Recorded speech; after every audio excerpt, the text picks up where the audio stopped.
y'Imana mushobora byose, imbere y'umukuru w'igihugu, imbere y'inama nshingamateka n'inama nkenguzamateka, jewe Dr Fidele NKEZABAHIZI, Umushikiranganji w'amagara y'abantu, ndarahiye ko nazotirigana ku masezerano y'ubumwe bw'abarundi, kwibwirizwa shingiro ya Republika y'u Burundi n'ayandi mabwirizwa, kandi ndiyemeje ko nzoraharanira ntiziganya ineza y'u Burundi n'abarundi, nkubahiriza ubumwe bw'abarundi, amahoro n'ubutungane kuri bose mu kurangura amabanga njejwe. Ndiyemeje kurwanya ivyumviro n'ingendo zihonyabwoko,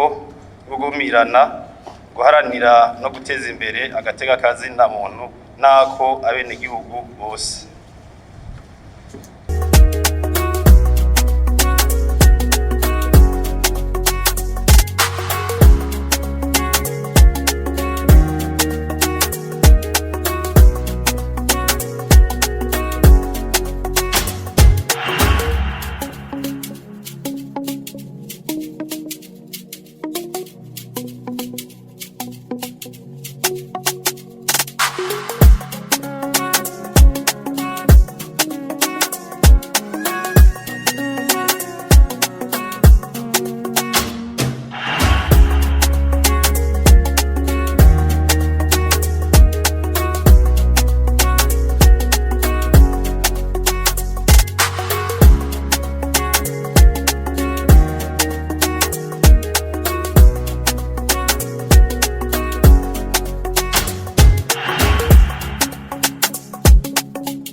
Imbere y'Imana mushobora byose,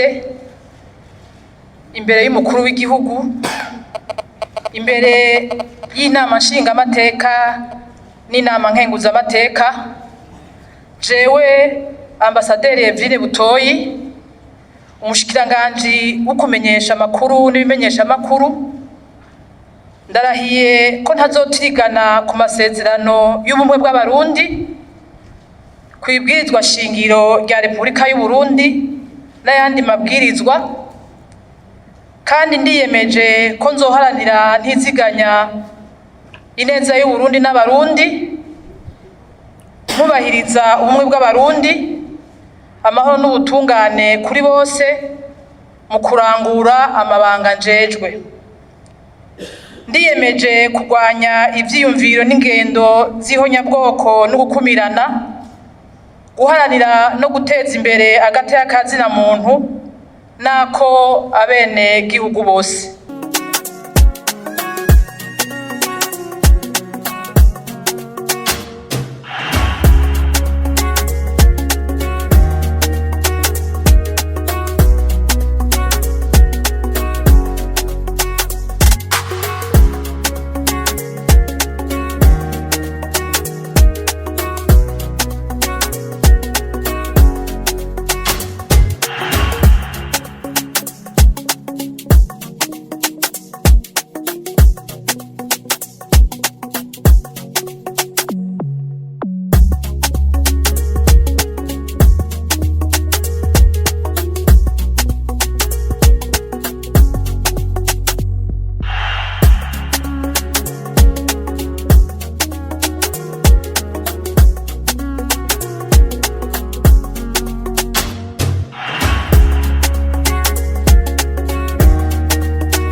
imbere y'Imana mushobora byose,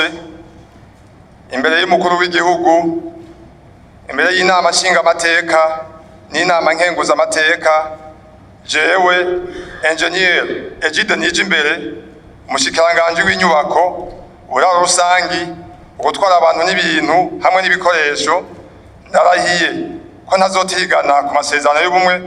bw'abarundi, kwibwirizwa shingiro rya Repubulika y'u Burundi n'ayandi mabwirizwa, kandi ndiyemeje ko nzoharanira ntiziganya ineza y'u Burundi n'abarundi,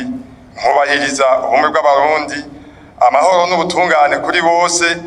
mu kurangura amabanga njejwe. Ndiyemeje kurwanya ivyiyumviro n'ingendo z'ihonyabwoko no gukumirana, guharanira no guteza imbere agateka ka zina muntu nako abenegihugu bose.